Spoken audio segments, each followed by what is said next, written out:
আমার একটা জ্ঞান থাকা দরকার। আপনাদেরকে বলছি বাবা, এখানে আমার পরই আসছে আওলাদে মোজাদ্দেদুজ্জামান, তারপর আসছে আওলাদে সৈয়দ আমজাদ হোসেন হুজুর আছেন, তাই তো? আমার উস্তাদ, আমার শিক্ষক, আমার উস্তাদ। তিনি কি ভাবছেন? খুব উঁচু উঁচু স্তরের মানুষ, কিন্তু কেউ যদি হিংসা করে তাকে গালি দেয়, আর সেই গালিটাকে আপনারা কোনোদিন গ্রহণ করে নেবেন না।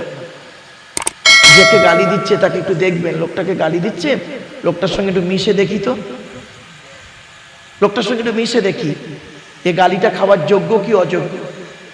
তখনই আপনি দুধ কা দুধ পানি কা পানি হয়ে যাবে, ঠিক না বেটি?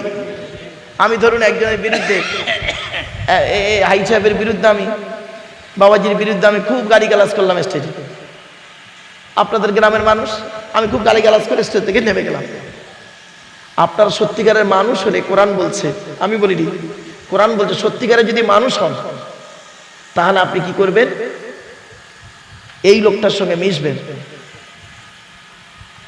যে লোকটা গালি খাওয়ার যোগ্য কি অযোগ্য।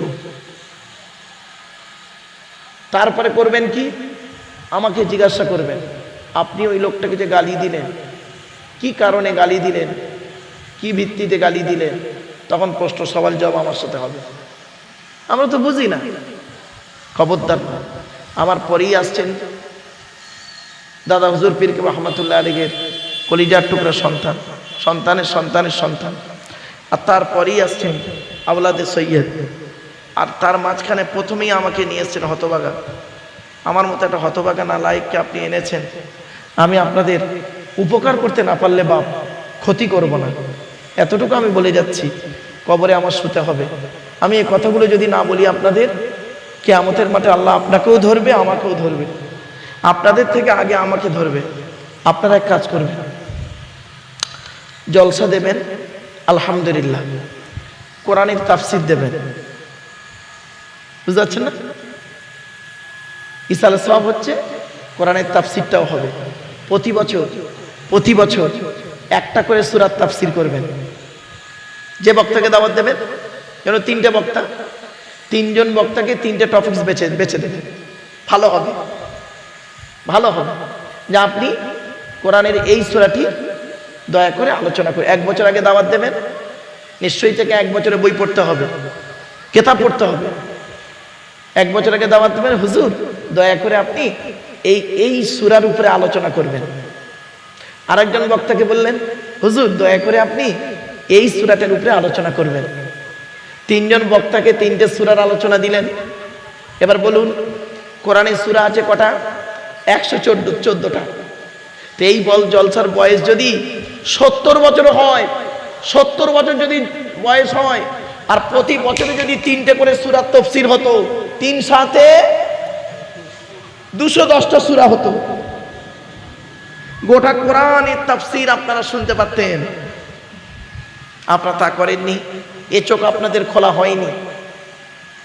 জানি না ইচ্ছাকৃতভাবে খোলা হয়নি কি অনিচ্ছাকৃতভাবে খোলা হয়নি, ওটা গেল। আর একটা করবেন, সব থেকে আরো ভালো হবে, 3টে বক্তা দাওয়াত দেবেন। যদি 3টে করেই থাকে নাকি বাপ, 3টে করে থাকে, একটা বক্তাকে বলবেন, হুজুর আপনি কোরআনের একটা সূরার তাফসীর করবেন। আরেকজনকে বলবো, হুজুর আপনি আল্লাহর নবীর হাদিস 100টা হাদিস আপনি বলবেন, বা 40টা হাদিস বলবেন। আল্লাহর নবী বলেছেন, কোন ব্যক্তি যদি 40 খানা হাদিস মুখস্থ করতে পারে, অথবা 40টা হাদিস যদি আমল করতে পারে, ওই ব্যক্তির জন্য জান্নাতুল ফেরদাউস নসিব হয়ে যায়। 40টা হাদিস। হুজুরকে দাওয়াত দেবেন, বল হুজুর আপনি দয়া করে 40টা হাদিস আপনি একটু আমাদের শুনিয়ে দেবেন, 40টা হাদিস। আর যে বক্তাকে দাওয়াত দেবেন, হুজুর আপনি কোরআনের একটা সূরার তাফসীর করবেন, ব্যাস 2টো হলো। আরেকজন বক্তাকে বলে দেবেন যে হুজুর আপনি সাহাবা ইকরাম, আউলিয়া ইকরামদের পয়েন্ট করে আলোচনা করবেন। পয়েন্ট আলোচনা বোঝেন? হ্যাঁ বলবো এই দেখেন পয়েন্ট আলোচনা কাকে বলে। আচ্ছা বলুন, এই হানাফি মাযহাবের লোকেরা এরা করে কি, বড় পীর আব্দুল কাদের জিলানীকে নিয়ে খুব মাতামাতি করে, ঠিক না বেটি?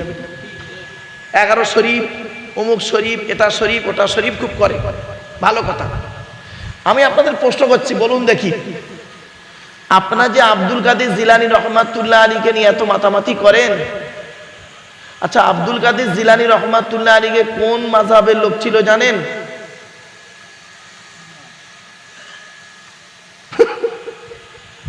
বোকা হানাফিরা বোঝে না, তারা হানাফিরাই করে কি আব্দুল কাদের জিলানী রহমাতুল্লাহ আলীকে খুব মাতামাতি করে, কিন্তু আব্দুল কাদের জিলানী রহমাতুল্লাহ হানাফি ছিলেন না। মানে হানাফি ছিলেন না, উনি ছিলেন হাম্বলি মাযহাবে। 4 মাযহাব তো, উনি হাম্বলি মাযহাবের লোক ছিলেন। আর আমরা কই ইমাম আযম আবু হানিফা রাহমাতুল্লাহ আলাইহির নামে তো কোনোদিন ইসালে সব করেন না। ইমাম আবু হানিফা রাহমাতুল্লাহ আলাইহির নামে ইসালে সব করেন না তো। আপনি আজকের এখানে ইসালে সবটা করেন কার উদ্দেশ্যে? আপনার এখন তো শিক্ষিত সমাজ, এখন কেন আপডেট হবে না? কেন আপডেট হবে না? এই জলসাটা তৈরি করে গেছেন দাদা হুজুর পীর কেবলা রহমাতুল্লাহ আলাইহি, তাই তো নাকি? আপনি যে বক্তাকে দাওয়াত দেবেন তাকে বলবেন আপনাকে 2 ঘন্টা টাইম দিলাম, দয়া করে আপনি দাদা হুজুর কেবলার জন্ম মৃত্যু, তার লেখা 2-4টে কেতাবের নাম এবং তার সংক্ষিপ্ত জীবনী 8 ঘন্টার মধ্যে বলবেন।